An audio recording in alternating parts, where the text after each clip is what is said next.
Latest programme కోసం bell icon ని click చేయండి. దేవుడి దీవెనని పొందండి. పరిశుద్ధాత్మ తండ్రి దేవునికే మహిమ కలుగును గాక. ఆమేన్. ప్రియమైన దేవుని బిడ్డలారా, ప్రభు క్రీస్తు యొక్క మిత్రులారా, ఈరోజు శనివారం, జూలై నెల 25వ తారీఖు.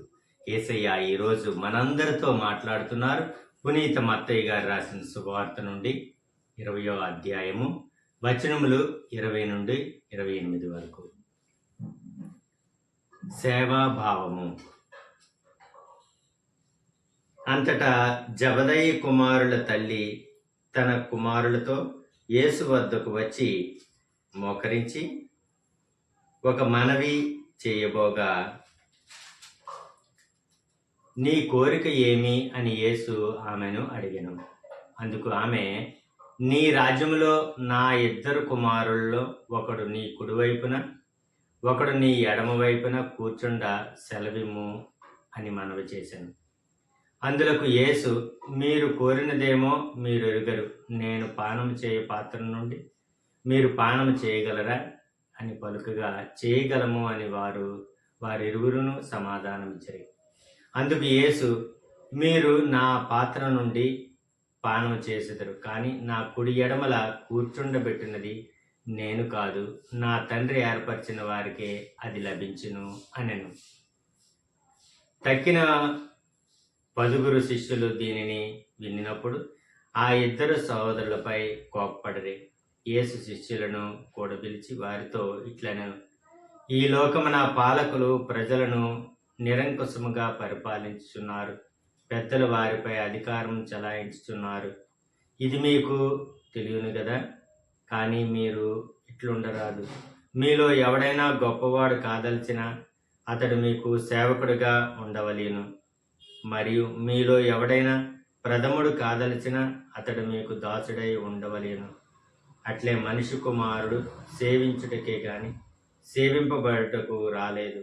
ఆయన అనేకల విమోచన క్రయధనముగా తన ప్రాణమును దారబోయుటకు వచ్చెను.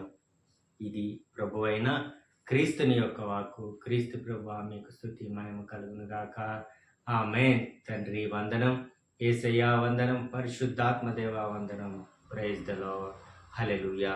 ప్రియ దేవుని బిడ్డలారా, మరి యేసయ్య ఈరోజు మనందరికీ కూడా సేవా భావన కోసం మనకు తెలియజేస్తున్నారు. అంతటా జబదయి కుమారుల తల్లి తన కుమారులతో యేసు వద్దకు వచ్చి మోకరించి ఒక మనవిని యేసయ్యతో చెబుతున్నారు. ఆమె రాగానే ప్రభు క్రీస్తు అడుగుతున్నారు, అమ్మా నీ కోరిక ఏంటి చెప్పు, ఏంటి నీ సమస్య, ఏంటి నీ బాధ అని అనగానే అప్పుడు యేసయ్యతో ఆమె అడుగుతున్నారు, ప్రభు మరి మీ రాజ్యంలో మీరు ప్రవేశించినప్పుడు నా 2 కుమారులని ఒకవైపు ఒక కుమారుడు, కుడివైపు ఒక కుమారుడిని, ఎడమ వైపు ఒక కుమారుడిని ఉంచుకునండి.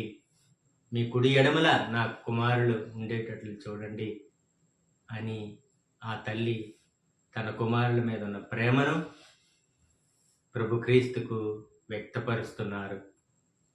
అప్పుడు వెంటనే యేసయ్య అంటున్నారు, మీరు అడిగినదేమో మీకు తెలియటం లేదు. నేను పానం చేయు పాత్రను, ఆ పాత్ర నుండి మీరు పానం చేయగలరా అని యేసయ్య ఆ శిష్యులిద్దరికి ప్రశ్నించారు. వెంటనే వాళ్ళు, మేము చేస్తాం ప్రభు, మీరు చేసిన ఆ పానము పాత్ర నుండి మేము కూడా పానం చేయగలము అని అన్నారు. నిజమే, మీరు చేయగలరు, మీరు చేస్తారు కూడా అని యేసయ్య చెప్తున్నారు. అయినప్పటికీ నా కుడి ఎడమల కూర్చోబెట్టినది నేను కాదు, అది నా తండ్రి చిత్తానుసారమే జరగాలి. అది ఎవరికి ఆ అదృష్టం, ఆ యొక్క గొప్ప అదృష్టం, ఆ గొప్ప వరము ఎవరికైతే తండ్రి దేవునికి ఇష్టమో వారికి మాత్రమే నా కుడి ఎడమలు కూర్చుండే భాగ్యం దొరుకుతుంది. అంతేగాని అది నా ఇష్టం కాదు, అది నా అభిష్టం కాదు, అది నా చేతుల్లో లేదు అని యేసయ్య తెలియజేస్తున్నారు. ప్రియ దేవుని బిడ్డలారా, మరి యేసయ్య కుడి ఎడమల కూర్చుండే భాగ్యము అది ఎవరికి దొరుకుతుందో అందుకే యేసయ్య అంటున్నారు, కడపటి వారు అనేకులు మొదటి వారు అవుతారు, మొదటి వారు అనేకులు కడపటి వారు అవుతారు. అంటే నీవు నేను కూడా ప్రభు క్రీస్తు పక్కన కుడివైపు ఎడమవైపు కూర్చునే భాగ్యాన్ని మన ప్రభు అయిన యెహోవా తండ్రి మనకు అనుగ్రహిస్తారు. అవిశ్వాసం నమ్మిక మనలో ఉండాలి. అందుకే ప్రభు ఈ మాట అంటున్నారు, నా కుడి ఎడమల కూర్చోబెట్టింది నేను కాదు, నా తండ్రి ఎవరికి ఏర్పరుస్తారో వాళ్ళు మాత్రమే కూర్చుంటారని తండ్రి దేవుడికి చేతిలోనే ఆ యొక్క అధికారం ఉంది, నా దగ్గర ఏమీ లేదని చెప్పి ప్రభు క్రీస్తు ఈరోజు మనకు తెలియజేస్తున్నారు. కాబట్టి దీనిని బట్టి మనకి ఏం అర్థమైంది?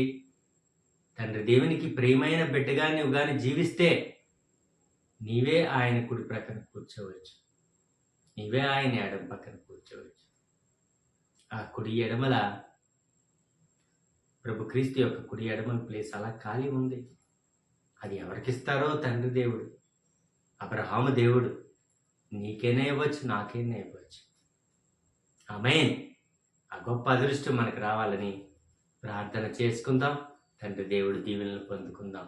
తండ్రి కుమార పరిశుద్ధాత్మ దేవ యేసయ్యా, ఈ దినము మాకు గొప్ప వాక్య పరిచర్యని ఇచ్చిన్నారు. చిన్న వాక్య పరిచర్యను ఆశీర్వదించి ఒక ఆయురారోగ్యం ప్రసాదించండి దేవ. బిడ్డలను దీవించండి తండ్రి. ఈ వాక్య పరిచర్యను ప్రతి ఒక్కరిని పేరు పేరున దీవించండి ప్రభువా. దుష్టుడి నుండి మమ్మల్ని కాపాడండి ప్రభువా. మాకు ఆయురారోగ్యాలను ప్రసాదించండి. మీ సేవలో మమ్మల్ని నడిపించండి దేవా.